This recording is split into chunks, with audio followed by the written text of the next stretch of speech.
Hello everybody, and welcome back to another episode of the Never After All readings.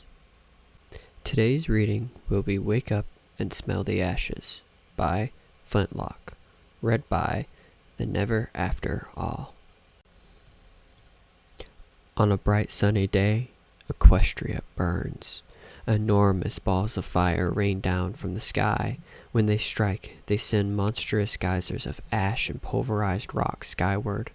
Rings of incandescent air wash over the land, looking at it like a hungry beast. Like a tidal wave of flame, the blast incinerates everything in sight. The ever-free forest becomes a sea of charred stumps. Ponyville's wooden houses go up in a firestorm. Houses, carts, plants, and ponies drift skyward as plumes of ash. Manhattan's proud skyscrapers are turned to charred metal skeletons. Soon all that's left is Canterlot. Two princesses stand in front of the Furno, looking for all the world like two children facing off a storm. Their horns glowed as a shimmering golden shield forms over the city. The flames crash against the sphere of magical energy. The shield ripples under the strain, squealing like a colossal rusty hinge, but it holds. The populace cheers. It looks as if there may be a tomorrow after all. Their joy is short-lived. Before any pony could react, the shield buckles and breaks. Everything is engulfed in flame. Gah! Princess Celestia wakes with a start, her bedsheets soaked with frigid sweat. It's okay, Tia. It was just a dream. It was just a dream. The snow-white alicorn says to herself over and over again like a mantra. She claps her hooves together. Remember, Luna's dreams exercises. The princess takes a deep breath. It's all right. Nothing you saw was real. She giggles nervously. It was all just a figment of your imagination. Yep, just that pesky old imagination getting the better of you. The alicorn's heartbeat slows and starts beating normally. That's better. She turns her head towards the shattered bedroom window. Goodness, look at the time. The gray bony alicorn pulls off her ratty bedsheets and stands up on stringing legs. One of her bloodshot eyes twitches. Need the ray of the sun now. With that, the princess quickly clops over to the tower's balcony, her hooves crunching on broken glass and masonry. I swear, Luna must simply stop throwing such wild parties, she mutters as she stands on the balcony. All around her is an impenetrable blackness, as if the tower was submerged in a sea of ink. All right, Luna, whenever you're ready. Nothing. The sky remains dark as ever. Luna, it's morning, she giggles nervously. I know the night skies are beautiful, but ponies need to get up, and they can't get up without the sun. Still, nothing. What's that? Celestia cranes her stringy neck. You say you're not feeling well? Nothing. The only sounds are howlings of the wind. Don't worry, I'll lower the moon for you. Just lay down and get some sleep. The alicorn stands there. Luna, I know you want to fulfill your royal duties, but seriously, you must lay down. She waits a little while. That's it. Go to bed, little sister. I'll look after things while you're resting. Get well soon. With that, Celestia places her stick-like hooves on the balcony railing and closes her eyes. Her chipped horn glows with a dim yellow light. All right, dear friend, it's time to come up, she giggles. Come on, up, up, up. A dull, gray blob slowly appears on the horizon, as if moving reluctantly to leave its resting place. The feeble light, filtering through the countless clouds of ash and dust, falls upon a desert of drifting ash dunes and dust devils, bisected by a lone, winding river of a color of dried mud. As the anemic sun rises, it reveals a city of ghosts. Even through the thick ash clouds, Celestia can still make out charred, gutted remains of what used to be Equestria's city capital. Rows of charred timbers line the debris-clogged streets. The encroaching ash drifts, giving them the appearance of twigs half buried in snow. The few stone buildings that remain are nothing but empty shells. Their stone brick sides look like walls made of old charcoal briquettes. The princess gasps at the sight. I swear, it gets more beautiful every morning.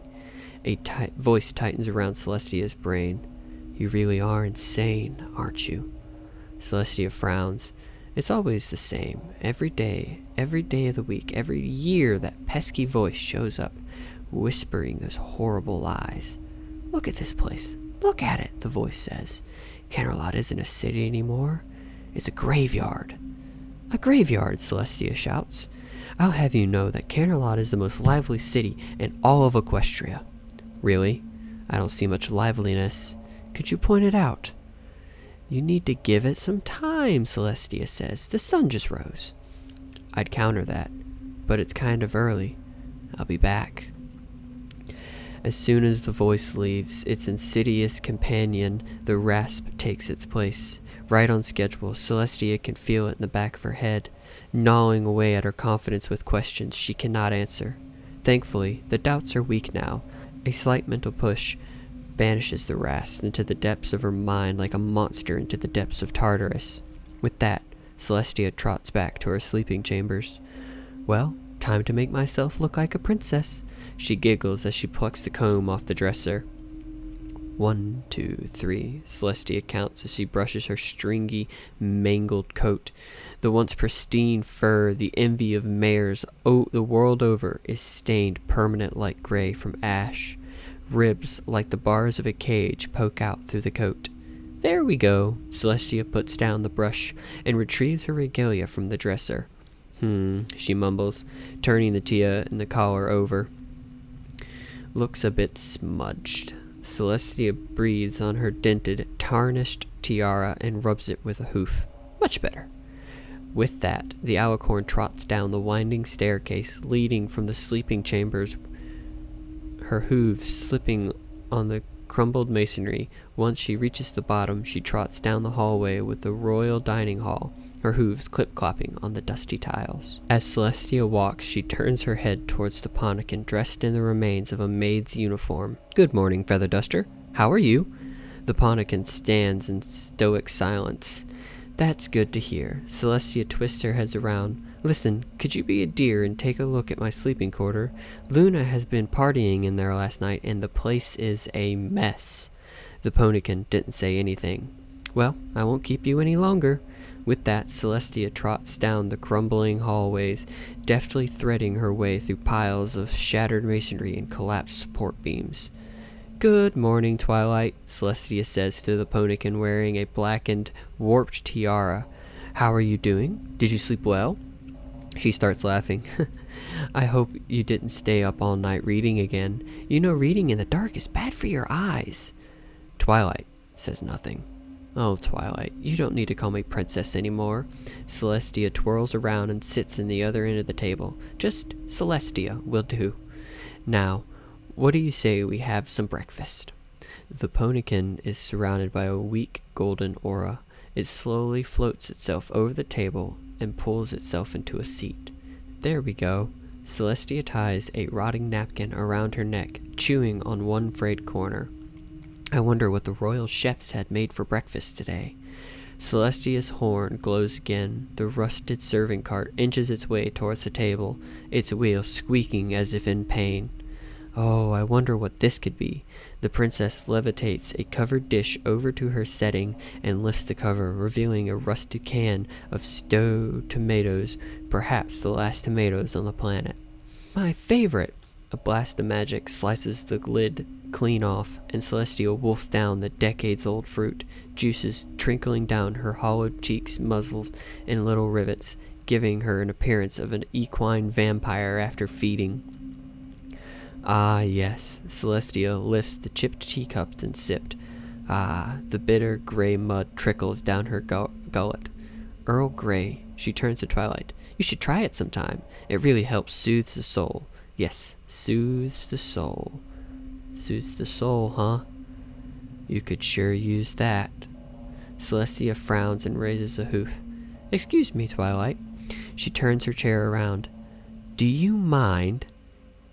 Yes, I do mind that you are filling my body with that filthy water. Your body, Celestia yelled indignantly. Your body is mine, and mine alone. You disappoint me, Tia. You of all ponies know that this body belongs to both of us. You and me are like two sides of the same coin. Two ponies sharing the same dilapidated shack. The light, dark side of the moon, or whatever simile you prefer. You are not me, Celestia growls. You are some figment of my imagination that's gone rogue. Are you so sure about that? Yes, very sure, she said confidently, twisting her neck around. Very well then, I'll be seeing you. With that, the voice leaves, and the rasp returns, grinding away at Celestia's mind. The princess strains herself to push it back down again. The last drop of tea slips down Celestia's throat. Well, that was delicious. Celestia pushes her plate aside and giggles. Now, it's time to get to work. I'll see you later, my faithful student. The Twilight Ponikin is surrounded by a golden aura, as if it were suspended in a blob of lemon jelly, and the estate princess floats itself out the door. Once Twilight is gone, Celestia sighs and pushes her teacup aside. She unties the napkin around her neck and trots into the council chamber. A princess's work is never done. The wooden gavel slams itself against the rotting table. I now call this meeting of Day Court into order, Celestia says from her place at the head of the rotting council table. Alright, let's start by taking roll. Celestia watches over a rotting, crumbling table surrounded by piles of junk dressed in Canterlot finery. The princess holds up a scroll and puts on a pair of cracked, dusty reading glasses. She turns to a cracked statue. Senator Filibuster? She turns to a sack of hay vaguely shaped like a pony. Senator Gerrymander? Celestia goes from object to object, listing the names of senators who have been dead for decades. Crumbling paintings become Senator Scramblefree. A hay-broom topped with a bucket becomes Senator Fatcat. Celestia continues until she's named every single object in the room. Alrighty then. The scroll vanishes, and Celestia bangs the gavel again. Let us begin. The princess takes the crumbling parchment from a stack and blows off a layer of dust. First order of business, the income tax. I believe it should be repealed. Celestia's head whips towards one of the busts of some long-dead noble.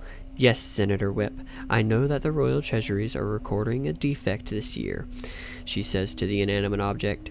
That's why we need the tax cut. By doing this, we'll save some consumers money, which will allow them to buy more goods, which will pump more money into our economy and into our coffers. The court sits in a stoic silence. Celestia twists her head towards a stack of books topped with a stone head. She strains her ear. What is that, Senator Witch Hunt? She listens to the pile. Senator, I've been studying economics for well over a millennium. She grins. Trust me on this one, okay? The bust says nothing. Alrighty then. Celestia stands, twisting her forelimbs together. Her eyes twitched. Let us put this to a vote. All in favor of repealing the tax, say aye. The court stays perfectly still. All opposed?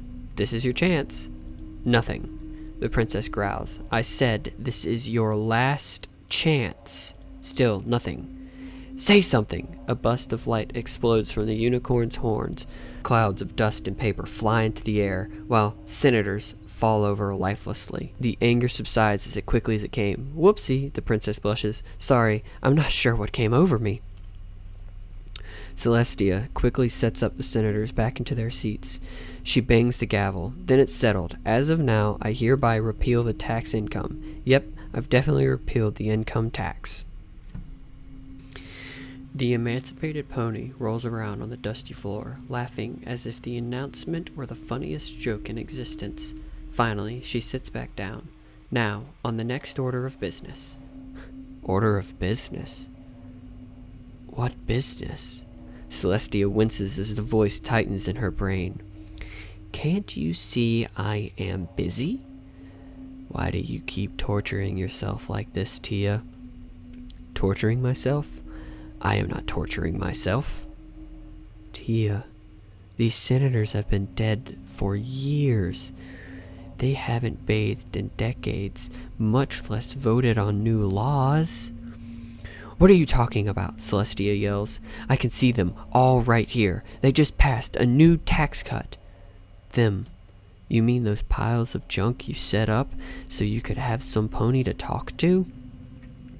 They are not junk, Celestia says admirably. She points to the vase atop a pile of stone bricks. Look, Senator Bezelment there. Does he look like a pile of junk?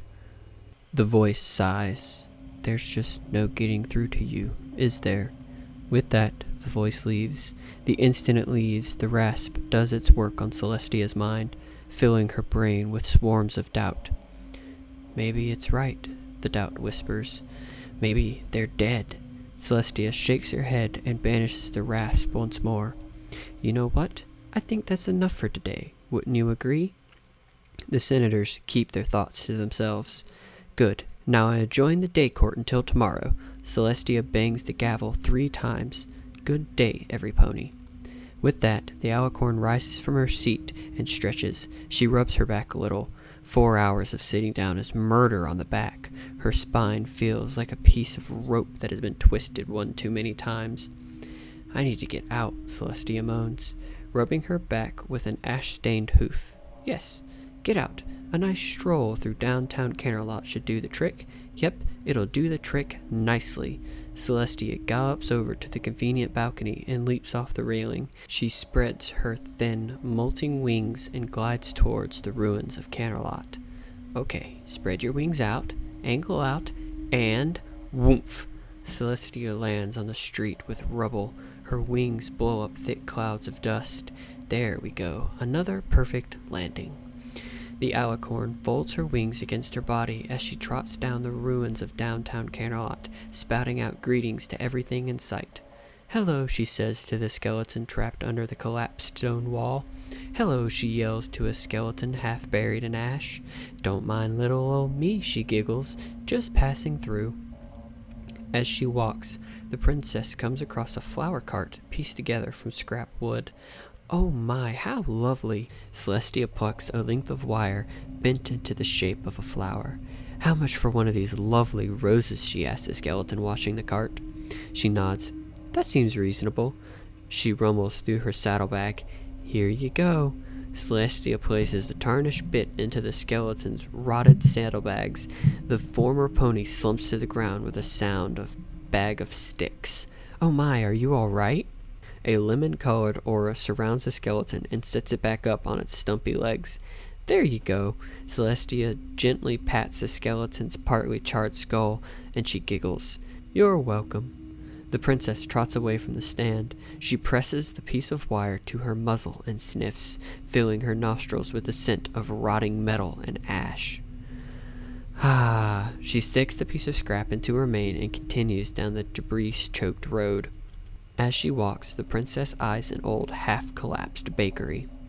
Ooh, I wonder if they have any red velvet cake in stock. The princess licks her dry, cracked lips. She can already see it, warm and moist, with a thick, pastry coating of cream cheese that makes the taste buds beg for more. I haven't had it in ages. Celestia takes a step towards the derelict bakery. Really, Celestia? Cake? The alicorn freezes in her tracks. Not again. Yes, cake. I'm going to buy some cake. Tia, that bakery has been abandoned for decades. There hasn't been a cake made since that. What are you talking about? Celestia shouts. She pointed at a skeleton wearing the carbonized scraps of an apron. There's a baker right there. She waves to the skeleton. Hi, baker. That's an absolutely lovely cake you're making there. Tia, that baker is dead. Canterlot's dead. The world is dead. Has been for a while. No, they're not dead. She waves a hoof over the ruined city. Look at this place. I haven't seen it this lively in ages. Wake up. Smell the tea, Celestia. You're probably the last living thing in Equestria. Hey, for all we know, you're the last living thing on the planet. You're just too crazy to admit it. Celestia grits her teeth. I am not crazy. Okay, then why are you talking to yourself? I am not talking to myself. Then who are you talking to? Celestia stops. For the first time in centuries, she finds herself at a loss for words. Some pony I don't know. Face it, Tia, you're crazy. I am not. You're crazy. I am not.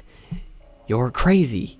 Shut up. Celestia's voice echoes off the stone walls, taunting her with the choirs of the echoes. Shut up, shut up, shut up! For a minute, Celestia stands there, her emancipated chest heaving. For the last time, I am not crazy. I'm just a little stressed, that's all. The voice seems to shrug. Fine. Go play pretend with ghosts. I'll be back later. The voice stops and the rasp takes over. Celestia clutches her head as doubt ravages her brain like a swarm of parasites at a picnic. Something like an invisible vice squeezes her brain mercilessly. Maybe it's right, the rasp whispers. I mean, think about it. Why isn't any pony moving? Why are the streets so messy? Why are... Celestia whacks the side of her head. No, the voice is wrong. The rasp is wrong. Everything is just fine. Canterlot is as lively and as vibrant as it ever was. Celestia looks around and blushes. Oh, looks like I've made a scene, she says sheepishly. It's all right, every pony, she says to the empty streets. I'm all right. Just go about your business, she giggles and waves. Sorry to scare you like that. The alicorn sighs. She doesn't really feel like cake anymore. That annoying voice has spoiled her appetite. Maybe I need to get out of the city for a little while, she says to herself. She nods. Yes, that sounds good. A little time with little old Mother Nature is just what the doctor ordered. With that, Celestia pumps her ratty wings and takes off to the Canterlot city walls. She knows the perfect place. Ah, Celestia sighs as she sniffs the dusty air. Her nostrils fill with the alkaline bite of ash. This princess roars up her hind legs and gallops among the ash dunes, kicking up clouds of carbonized plants, animals, and ponies. What a lovely day, Celestia says to nobody. She cranes her neck, listening for the sounds of the winds rustling through the dunes. These birds have never sounded so Whoop! Something catches the alicorn's left hind leg. She reels around for a second, then falls into the ash. Celestia spits out a mad, spit-like soaked ash. What was that? She sees the offending object and digs it out of the burdened ground. It looks something like a charred leg bone. A long time ago, it might have belonged to some pony. Celestia picks up the charred bone and starts swinging it like some sword.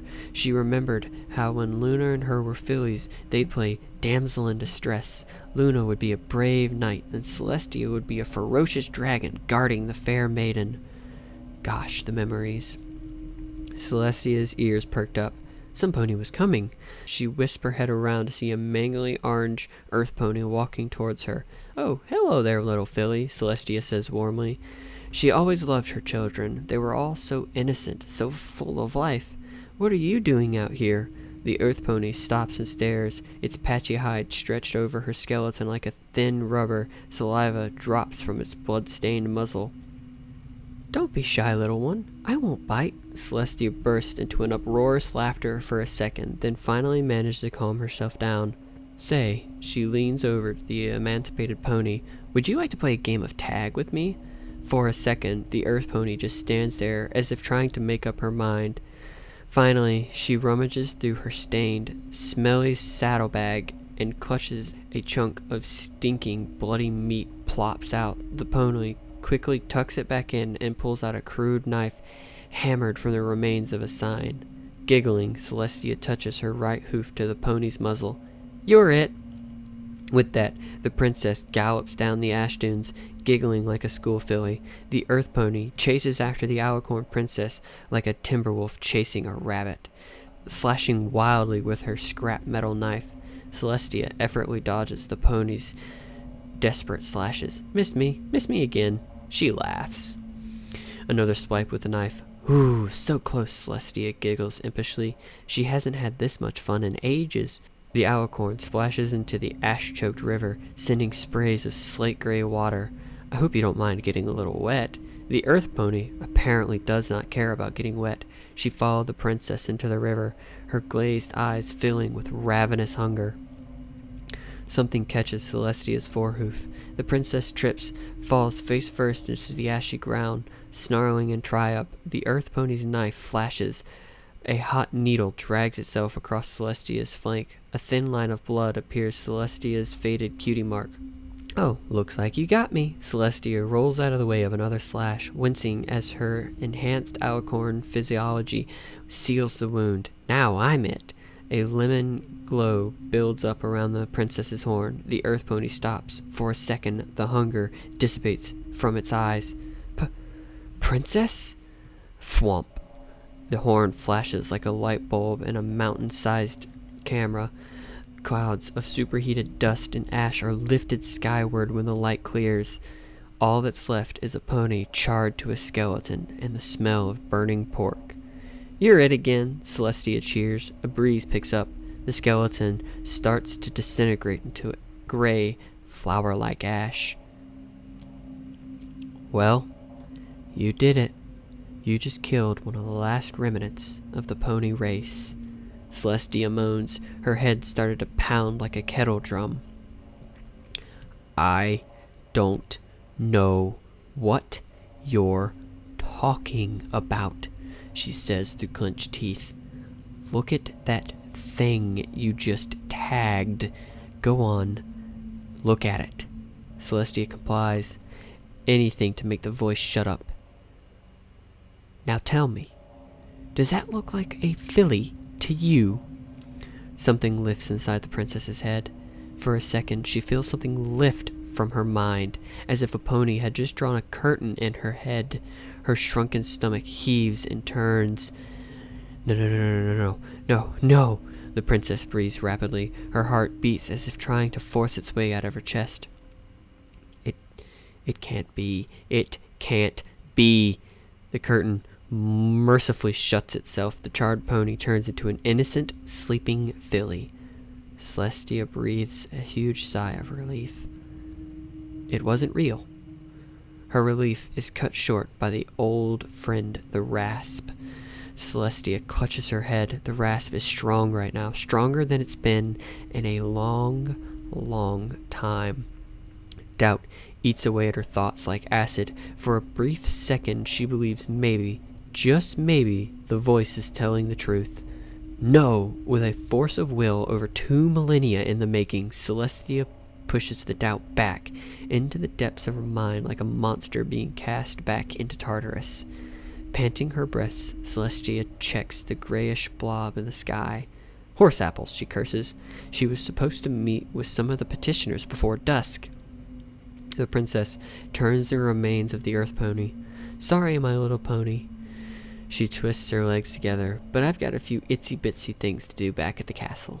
She pats the skeleton on the forehead. The charred bone crumbles to the touch. Maybe we can play again some other time, okay? With that, the princess spreads her wings, scattering white feathers everywhere, and takes for the castle. Celestia looks in the cracked hoof mirror, trying to make herself look presentable. Let's see now. Celestia puts her hoof on her chin. She could do without the makeup, but her mane would definitely use a good brushing. Celestia's horn glows. A bristleless brush picks itself up and rearranges her tangled mane into something slightly less tangled. There. Perfect. Normally, Celestia didn't like fussing about her appearances, but protocol states that she must look her absolute best when meeting with petitioners, even if those petitioners are long dead. Alright, there we go. Celestia tucks the mirror away. She turns to a familiar ponykin sitting by her throne. Now, pay attention, Twilight. One day you'll have petitioners of your own. You have to know the proper way to talk to them. The ponykin says nothing. That's my faithful student. Celestia levitates a notebook and quill over to the princesses. Get ready to take notes. It's time. The princess clears her throat. Send forth the first petitioner. The massive throne room doors slowly open, their rustling hinges squealing in pain. A small wheeled cart rolls in, carrying 2 ponykins dressed in rags on its back. "And who might you be?" Celestia says sweetly. "The Cloud Sons? Okay, what seems to be the trouble?" The princess strains her ear, listening to only something she can hear. "Miss and Mrs. Cloudson, I don't personally control the weather in Canterlot. That job belongs to the weather team. However, I will talk to them about delivering rain away from your house until you fix your roof." The cart squeaks back out the door, then re-enters. "And who might you be?" "Oh, come now, don't be shy." Celestia starts laughing, as if her attempt at consolation was incredibly hilarious. "The Kencolts, I see. What seems to be the trouble?" She pauses for a moment, listening to the imaginary voice. "I'm sorry," Celestia says apologetically, "but I don't do anything about your noisy neighbors." She whips her tail around. "You'll just have to work it out with them." "I'm sure they'll be able to work it out." Celestia groans. "Not here, not now." "Excuse me, 1 second." Celestia turns around on her throne. "What do you want now?" "Same thing as I always want. For you to snap out of this delusion and face facts." "Delusions? What delusions?" Celestia starts giggling again. "I am perfectly capable of telling fantasy from reality." The voice gives an equivalent of a sigh. "Celestia, none of the petitioners are real. That Twilight Sparkle isn't real. These petitioners aren't real. Nothing in this crazy delusion is real." "Horse apples," Celestia yells. "I'm not delusional. Everything here is perfectly normal." Let's review your behaviors lately. Violent mood swings, body contortions, inappropriate laughter. If you remember your psychology lessons, these are textbook signs of insanity. Therefore, you must be insane. "I am not crazy," Celestia shouts. "I'm just a little tired." Silence. "Then, what do you say we put that to the test?" Celestia raises an eyebrow. "This is new. What do you mean? See that scrap of paper over there?" Celestia turns to a yellowed paper lying on the ground. "I want you to ask Twilight to pick up that paper and throw it to you." "Why? What will that accomplish?" "Just do it," the voice demands. The voice grows softer. "If you do, I promise I'll leave you alone for the rest of the night." Celestia rolls her eyes. "All right, fine. Anything to get the voice off her back. Twilight, could you please pick up that scrap paper right there?" Nothing. The ponykin just stands there.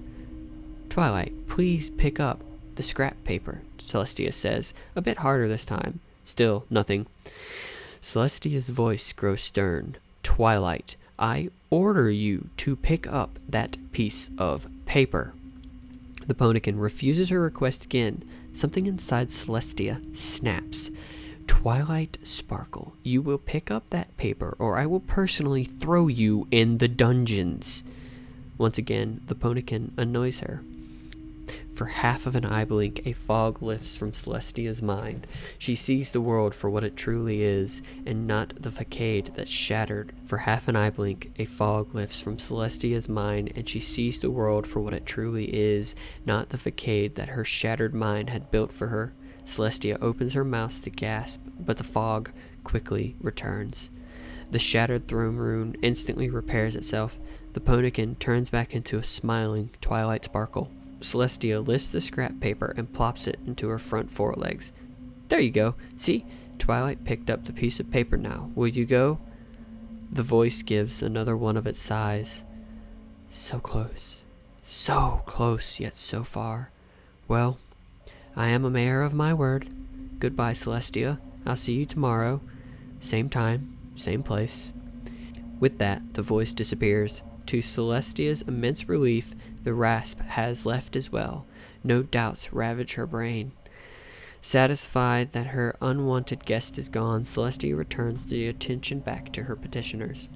"Send in the next petitioner. The cart squeaks back out the door, then re-enters again and again and again.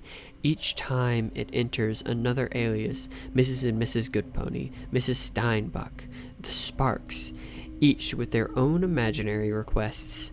Finally, the cart rolls out of the door for good. The throne room door closes, and Celestia takes a deep breath.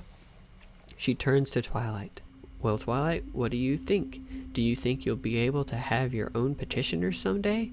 The ponykin just stands there. If it had an opinion, it kept it to itself.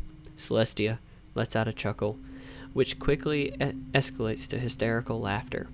Oh yes, I know it can be a pain sometimes, but it is our duty to aid our subjects when they need it. Do you understand? An antique clock chimes. An antique clock chimes. Its hands point to embellished silvery moon. Oh my, looks like it's time for me to lower the sun. The princess horn glows yellow, and a gray smudge dips below the horizon, turning the sky into ink. Celestia pats the ponykin on the head, causing it to rock slightly. I'm afraid I'll have to leave you for now, Twilight. I'm pretty out of it. The ponykin says nothing. Good night, my faithful student. With that, Celestia walks out of the room and climbs up the half-ruined steps into Luna's bedchamber. Luna? Celestia raps on the splintered ebony door. Luna, it's time to raise the moon. There was no response. Celestia pushes open the decorated door and steps in. The moment she opens it, her nostril fills with the sickening sweet scent of rotting meat. Luna? Celestia trots up to the night princess's decaying bed, completely ignoring the stench. Luna, are you all right? The lump on the bed remains perfectly still. Come on, Luna. I know you must be tired, but you simply must get up. Celestia walks up to the sleeping princess. She gives the body a gentle shake and then grabs the sheets and rips them off, revealing the motionless body of Princess Luna. Celestia puts the hoof on the decaying hide, shaking it gently. The decaying flesh feels like a leather under her hooves. Come on, Luna, get up. She flips the pony over, revealing Luna's partially rotten face, forever frozen in a smile. A length of decaying rope dangles around her neck like a hemp necklace. What is that, Luna? Celestia puts her ear to the corpse's lipless mouth. You're still sick? For some reason, the princess finds this hilarious. It takes all of her willpower not to burst out into laughter. That's all right, sister. I'll raise the moon for you. With that, Celestia steps over to the tower balcony and stands on the railing. Her horn glows lemon color. She can feel the ball of rock rising over the horizon, but she can't see it at all. With the moon successfully raised, Celestia trots over to her lifeless sister and plants a kiss on its forehead, her body revolting at the taste of rotting meat. With that, Celestia flies over to her tower and curls up on her bed. Good night, sister. And with that, Princess Celestia, the first and last ruler of Equestria, falls asleep. Hello, everybody. Alright, and just so you remember, that was a reading of Wake Up and Smell the Ashes by Flintlock. Probably the only Grimdark story I'm ever really going to read on this channel. I don't do horror well, and I don't do Grimdark well. It's not my favorite genre ever. The reason I had originally the only reason I even read this one was because it's probably the only one I have ever read, and it was just good. It really captures the essence, what I think is psychological horror for Grimdark. It's one of my favorites. Probably one of the only ones I'll ever read again. But I hope you all enjoyed. The next fanfiction I will be doing a reading of will probably be Fairly Odd Parents. There is a really good fanfiction that you can find there. But be sure to go show the author of this fanfiction love. You can find his book in the description. Be sure to go over there and tell him what you think of it. Don't forget to like and subscribe for more. Click the little bell in the for notifications. and I will see you all in the next episode of Never After All.